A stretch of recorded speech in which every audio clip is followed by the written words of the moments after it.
Hello दोस्तों, इस video में हम लोग बात करने वाले हैं यंग जनरेशन के लिए और खास तौर से उन ग्रेजुएट्स, पोस्ट ग्रेजुएट्स या जो कॉलेज से पास आउट होकर कंपनी में जा रहे हैं या उनके पेरेंट्स भी जो अपने बच्चे को गाइड करेंगे राइट फ्यूचर के लिए। तो कंप्लीट वीडियो होने वाला है, काफी इंटरेस्टिंग वीडियो होने वाला है। मेरी सबसे रिक्वेस्ट होगी आखिरी तक जरूर देखिएगा क्योंकि उसमें मैं 5 पॉइंट्स बताने वाला हूँ।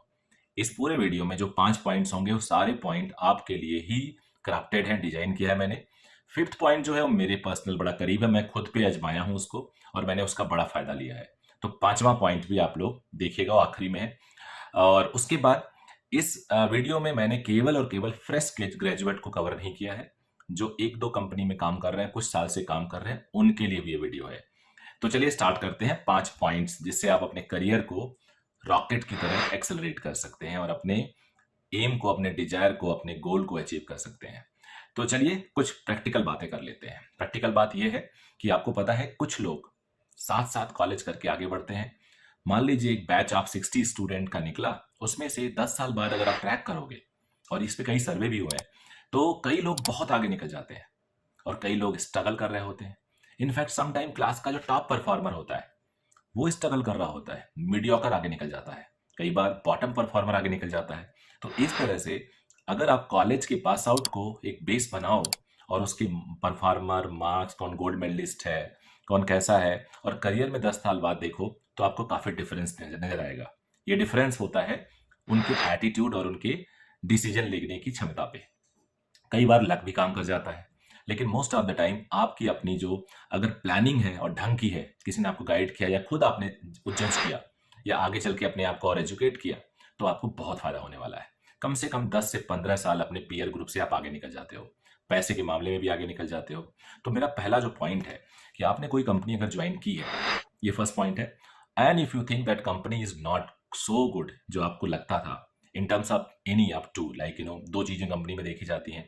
एक तो फाइनेंशियल ग्रोथ, पैसा, कि आप ग्रो कर पाओगे कि नहीं कर पाओगे, position wise, experience wise, promotion wise, post आपको क्या मिलता है, उसके बाद क्या आप लेके आओगे। अगर वहां भी ग्रोथ नहीं है, ब्यूरोक्रेटिक अप्रोच है कि कुछ भी कर लो यार वहीं रहोगे, एक वो स्टेबिलिटी कई की कंपनी देती है, पैसे नहीं देती। तो आप अगर काबिल हैं तो आपको हर जगह स्टेबिलिटी मिलेगी। ऐसी जगहों से आप स्विच कर लीजिए। ये मत सोचिए कि एचआर वाले क्या पूछेंगे कि यार इतनी जल्दी जल्दी तू कंपनी स्विच करता है।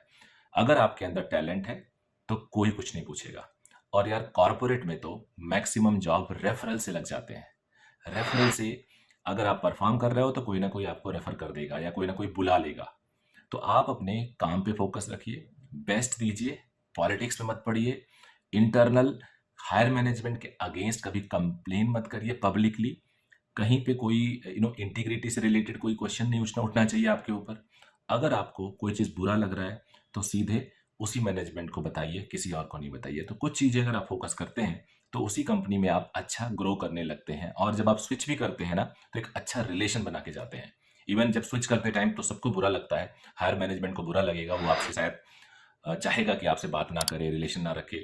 लेकिन लॉन्ग टर्म में आप जब कंपनी में आते हो तो आपके वो जो अपने बिहेवियर है, आपके परफॉर्मेंस को, उसको जरूर कंसिडर किया जाता है। दूसरा पॉइंट है, कई लोग इस दूसरे पॉइंट को बड़ा ही अच्छे से टैकल नहीं करते हैं, और वो ये है कि when you want to, you suppose you have a good choice of job कि दूसरे शहर में आपको बढ़िया ग्रोथ मिल रहा है, 30-40% का ग्रोथ मिल रहा है, लेकिन आप जाना नहीं चाहते हो। एक एग्जाम्पल लेके समझाता हूँ। आप कानपुर में एक जॉब कर रहे हैं, आपकी सैलरी है 25,000। आपको लगता है यार ये 25,000 मेरे लिए तो पूरा बचा ले रहा हूँ, क्योंकि आने जाने, वहीं आपका घर है, आने जाने में आप बाइक से जाते हो, आपको पेट्रोल लगता है 2,000 रुपये का। तो आपको लगता है यार यहाँ पे मैं तो 22,000 रुपये बचा रहा हूँ, और आप उसी जॉब में पड़े रहते हो। आपको एक ऑफर आया जो अच्छी कंपनी का है, and they are paying to 35,000, they are paying you 35,000। अब आपको लग रहा है कि दूसरे शहर में जाऊंगा तो 15,000 तो रहने खाने का खर्चा हो जाएगा, बचा 20,000।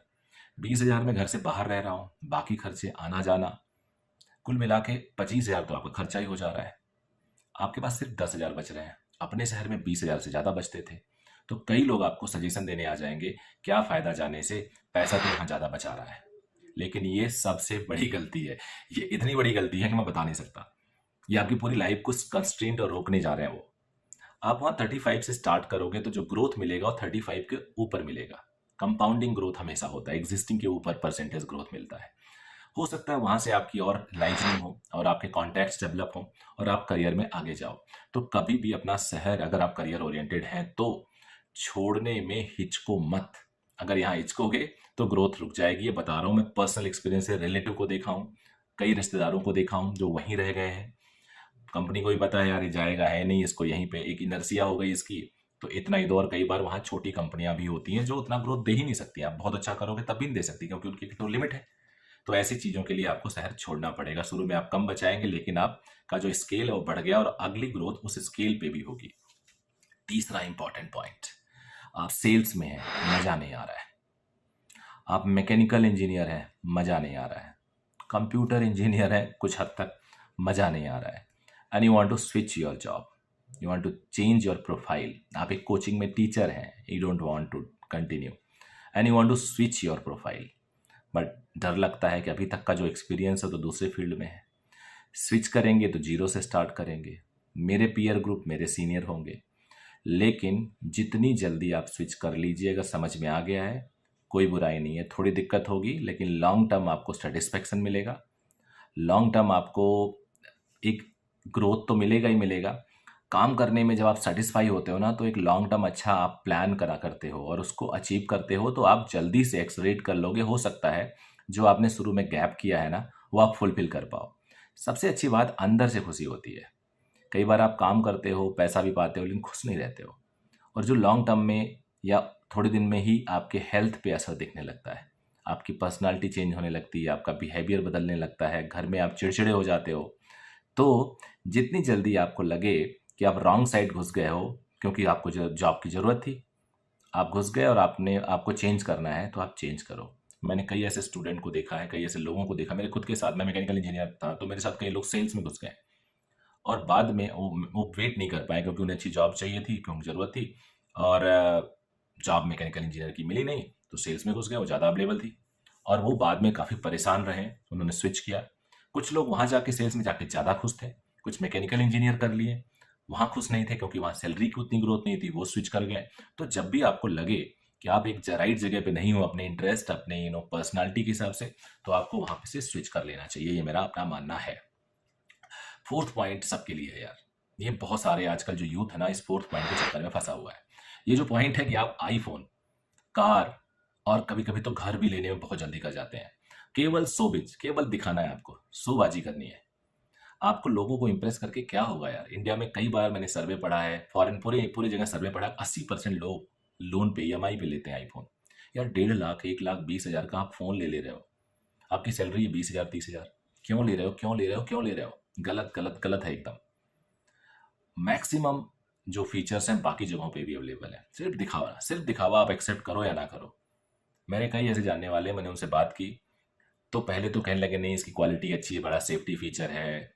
जब मैंने उनके सारे लॉजिक को क्लिस्ट्रॉय किया तो कहने लगे वो अच्छा नहीं लगता है ना, सारे अपने साथ वाले लेके घूमते हैं। तो यार अल्टीमेटली ना आपकी पर्सनालिटी आपको रिप्रेजेंट करती है, आईफोन आपको रिप्रेजेंट नहीं करता। आपका बैंक बैलेंस आपको रिप्रेजेंट करता है, आपका आईफोन आपको रिप्रेजेंट नहीं करता। सिमिलरली बड़ी गाड़ी ले ली, पता चला आधे से ज़्यादा सैलरी ईएमआई में चली जा रही है। घर लेने में जल्दी कर दी, एक आपने लाइबिलिटी पाल ली। लाइबिलिटी है क्योंकि आप रेंट पे रहते थे 10,000 में 15,000 में, घर की ईएमआई जा रही 25-30,000 40,000, और उसके बाद मार्जिन मनी भी आपने दे रखा है। अब जितना परसेंट बैंक को आप इंटरेस्ट दे रहे हो उतना तो घर ग्रो भी नहीं कर रहा है। कभी कैलकुलेट करके ठंडे दिमाग से सोचो। और दूसरी बात, आप बंध गए, घर हो गया तो आप जनरली अपने जो ग्रोथ है उसको बहुत ज़्यादा एक्सप्लॉइट नहीं करोगे, दूसरे शहर में जाओगे नहीं। उसके बाद आ जाते हैं फिफ्थ पॉइंट, ये मेरा बड़ा फेवरेट पॉइंट है। इस पॉइंट में हम लोग बात करने वाले हैं कि इन्वेस्ट इन योर सेल्फ। जितना ज़्यादा हो सके उतना आप अपने ऊपर इन्वेस्ट करिए, वो पूरे ब्याज के साथ आपको रिटर्न करेगा। कोई कोर्स ज्वाइन करिए, आजकल आईआईटीज़ में, आईआईएम्स में बड़े अच्छे अच्छे कोर्सेज हैं। वहाँ आपकी एलुमनाई डेवलप होगी, वहाँ आपकी जान पहचान बढ़ेगी, वहाँ आपके रेफरेंसेस बढ़ेंगे, आपका दिमाग खुलेगा। दिमाग खुलेगा तो ज़्यादा अच्छे से सोचेंगे और ज़्यादा काम करेंगे और ज़्यादा आउटपुट लेंगे। तो इन सारी चीज़ों का फ़ायदा होता है इन्वेस्ट इन योर सेल्फ में। इवन लोन भी लेना पड़े ना अपने काम के लिए, अपने सीख के लिए, तो आप लो, it will help you, believe me it will help you. तो ये सारी बातें जो मैंने आपको बताई, अगर आप इसको कोशिश करोगे, फॉलो करोगे, तो मुझे लगता है फ़र्क पड़ेगा। So thank you very much. अगर वीडियो अच्छा लगा हो तो लाइक सब्सक्राइब करिएगा, बताइएगा क्या लगा आपको, आपका अपना व्यू क्या है।